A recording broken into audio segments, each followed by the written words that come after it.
আমি গতকালের ভিডিওতে আপনাদেরকে পরিষ্কার বললাম যে ডোনাল্ড ট্রাম্প এই মুহূর্তে বলছেন যে সে এখন আর স্টেট অফ হরমুজকে আর প্রোটেক্ট করবে না।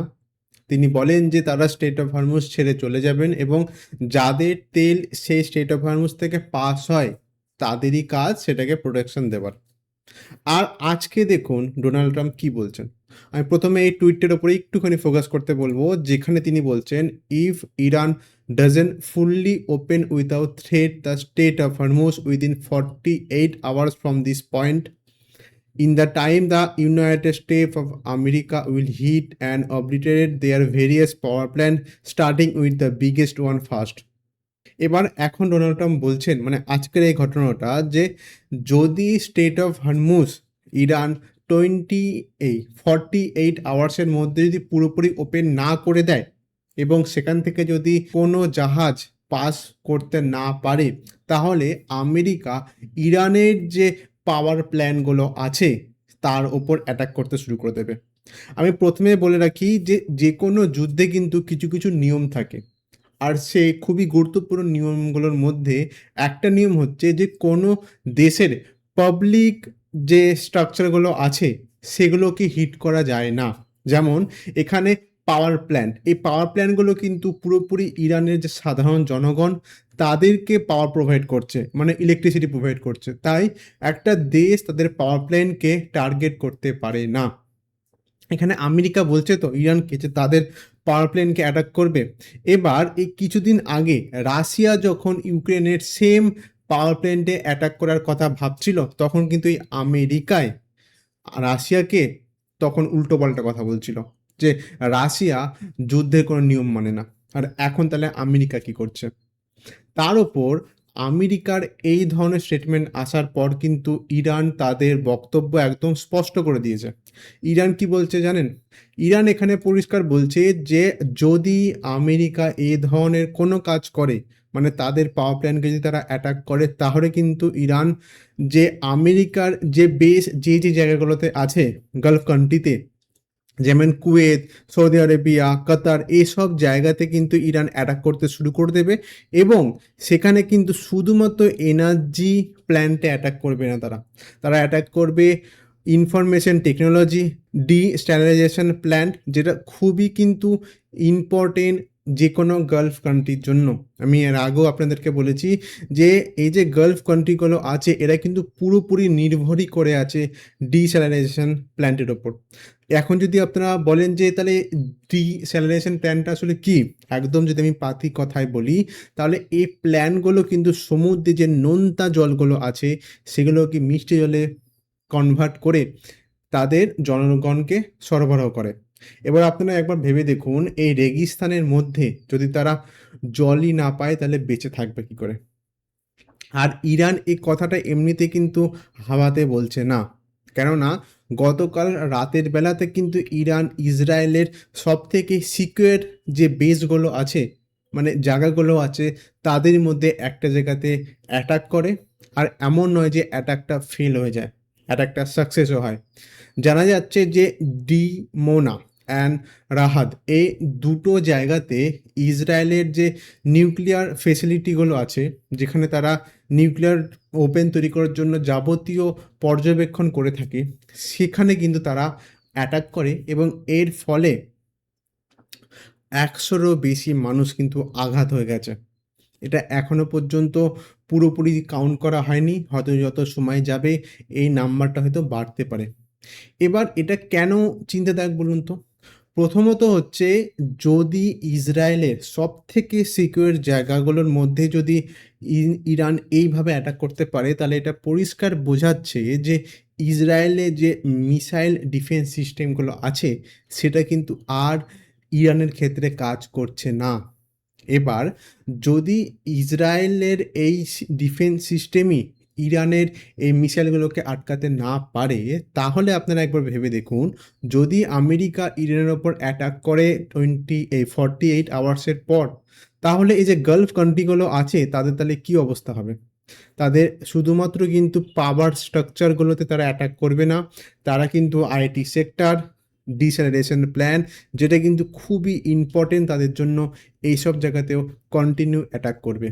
এবার আমি আপনাদের একটুখানি নিউজ আপডেট দিতে চাই গতকাল যে ভিডিওটা পাবলিশ করেছিলাম সেটাকে নিয়ে। গতকাল আমি আপনাদেরকে বলেছিলাম যে ইরান নাকি লং রেঞ্জের একটা মিসাইল ডিয়েগো গার্সিয়াতে লঞ্চ করেছিল। মানে এটা হচ্ছে ইরান, আপনারা ভালো মতো জানেন। আর ডিয়েগো গার্সিয়া হচ্ছে এইটুকুনি জায়গা যেটা কিন্তু ইরান থেকে বলা হচ্ছে 4000 কিলোমিটার দূরে। এত দূরে ইরান মিসাইল নাকি লঞ্চ করেছে। এবার যেটা খুবই আশ্চর্যের বিষয় যে এই ক্লেমটা কিন্তু পুরোপুরিভাবে ইরান ডিনাইড করে দিচ্ছে। ইরান বলছে যে এই ধরনের কোনো মিসাইল তারা ডিয়েগো গার্সিয়াতে লঞ্চ করেনি। আর আমরা গতকাল ভিডিওতে আপনাদেরকে আমি নিউজ রিপোর্টের সোর্সও দেখিয়েছি যেখানে কিন্তু ক্লেম করা হচ্ছিল যে এই ধরনের মিসাইল ইরান লঞ্চ করেছে। তাহলে এখানে হচ্ছেটা কি? আসলে যদি আপনারা কালকের নিউজ হেডলাইনগুলো একটু ভালো করে দেখেন তাহলে একটা জানতে পারবেন এর যে মেন সোর্স সেটা কিন্তু পুরোপুরি যে ন্যারেটিভ ফেলানো হয়েছিল সেটা কিন্তু ওয়েস্টার্ন মিডিয়াগুলোই ফেলিয়েছিল। ইরানের তরফ থেকে সত্যিকারের এই ধরনের কোনো স্টেটমেন্ট তারা পাবলিশ করেনি। এবার ডিনাই কেন করছে? আমি আপনাদেরকে প্রথমে একটুখানি এই নিউজ আর্টিকেলটা দেখিয়ে দিই, দাঁড়ান। এখানে ইরান বলছে যে Iran denied responsibility for missile attack on Diego Garcia. মানে ইরান এখানে বলছে যে না ভাই, আমি এ ধরনের কোনো মিসাইল লঞ্চ করিনি। আমাদের লংগেস্ট যে মিসাইল ক্যাপাবিলিটি আছে সেটা হচ্ছে শুধুমাত্র 2000 কিলোমিটার। আমাদের কাছে 4000 কিলোমিটারের কোনো মিসাইল এই মুহূর্তে নেই। এবার হ্যাঁ, এই জিনিসটা হয়তো ইরান মিথ্যে কথা বলতে পারে, কিন্তু এতদিন ধরে আমরা যে জিনিসটা দেখে আসছি, এই যুদ্ধের মধ্যে কে সত্যি কথা বলছে কে মিথ্যে কথা বলছে আমরা সেটা ওপর কিছুই বুঝতে পারবো না। তাই এই মুহূর্তে ইরানকে বিশ্বাস করা বা অবিশ্বাস করা এটা কিন্তু পুরোপুরি আপনাদের ওপর বা আমার ওপর। কিন্তু আমি তাও কেন ইরানের কথাটা আমি তুললাম বলুন তো? আমি তো ভিডিওটা নাও বানাতে পারতাম, এই আপডেটটা আপনাদেরকে আমি নাও দিতে পারতাম, কিন্তু আমার মোটো হচ্ছে যে যা নিউজ আছে, যা সত্যি তাই আপনাদের কাছে প্রোভাইড করা এবং সোর্সের সাথে।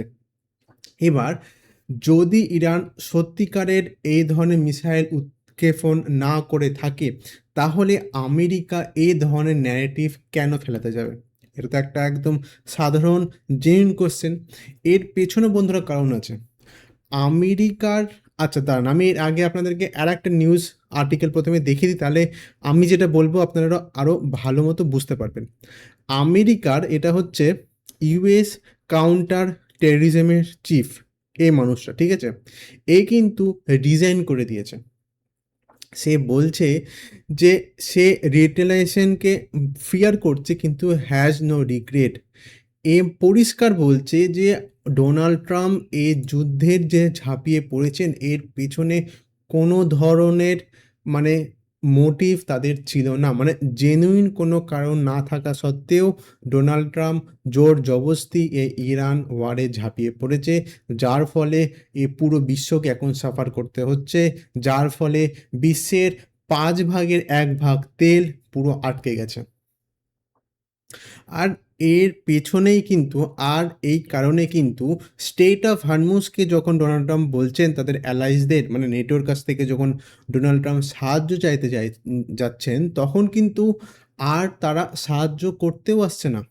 আপনারা একবার ভেবে দেখুন, ফ্রান্স বলুন বা ইউকে বলুন, এরা কিন্তু এখনো পর্যন্ত স্টেট অফ হরমুজে আমেরিকার পাশে এসে দাঁড়ায়নি সাহায্য করার জন্য। আর এখানেই ডোনাল্ড ট্রাম্প একটা রাস্তা খুঁজছিলেন। বিভিন্ন জিওপলিটিক্যাল অ্যানালিটিক্সের মতে তারা বলছে যে ইচ্ছা করে ওয়েস্টার্ন মিডিয়া এই ধরনের ন্যারেটিভ ছড়াচ্ছে যে ইরানের কাছে 4000 কিলোমিটারের রেঞ্জের ব্যালিস্টিক মিসাইল চলে এসছে, যার ফলে বাকি যে কান্ট্রিগুলো আছে ইউকে, ফ্রান্স, জার্মানি, এদের মধ্যে একটা ভয় চলে আসবে যে এই মিসাইলগুলো তাহলে তো তাদের কাছেও চলে আসবে। আমি আপনাদেরকে একটুখানি ম্যাপের উপর ফোকাস করতে আবার বলবো। এটা হচ্ছে ইরান, ঠিক আছে? আর এটা হচ্ছে জার্মানি, এটা হচ্ছে ফ্রান্স, এটা হচ্ছে স্পেন, আর এখানে কিন্তু ইউকেও আছে। তাই ইরানের পক্ষে খুব একটা কঠিন হবে না যদি তাদের কাছে 4000 কিলোমিটার রেঞ্জের ব্যালিস্টিক মিসাইল থাকে, তারা কিন্তু অনায়াসে এই দেশগুলোকেও অ্যাটাক করতে পারবে। আর আমেরিকা এই জিনিসটাই চাইছে যে পুরো বিশ্বকে একটা রিজন দিতে ইরানের ওপর অ্যাটাক করার। আর সেই জন্যেই তারা এই ধরনের ন্যারেটিভ ছড়াচ্ছে যে ইরান নাকি দুখানা ব্যালিস্টিক মিসাইল পরশুদিন লঞ্চ করেছিল দিয়েগো গার্সিয়ার দিকে, এবং সেটা যদিও ইন্টারসেপ্ট হয়ে গেছে, কিন্তু এটা প্রমাণ করছে যে ইরানের কাছে 4000 কিলোমিটারের রেঞ্জের মিসাইল চলে এসছে। এবং এটা কিন্তু শুধুমাত্র এখন আমেরিকার জন্য থ্রেট নয়, শুধুমাত্র স্টেট অফ হরমুজ থেকে যে যে জাহাজগুলো পাস হচ্ছে তাদের জন্য থ্রেট নয়, এটা কিন্তু এখন প্রায় প্রত্যেক কটা ওয়েস্টার্ন কান্ট্রি বা নেটো এদের ওপরও থ্রেট চলে আসছে। তাই ডোনাল্ড ট্রাম্পের কাছে তখন একটা মোটিভ চলে আসবে যে হ্যাঁ, এদেরকে আরও ইনফ্লুয়েন্স করার জন্য, যাতে করে এরা আমেরিকাকে সাহায্য করতে আসে। আমি কিন্তু বন্ধুরা আবার বলছি, এই মুহূর্তে আমরা যে খবরগুলো সারফেসে পাই সেগুলো আপনাদের কাছে আমি নিয়ে আসি।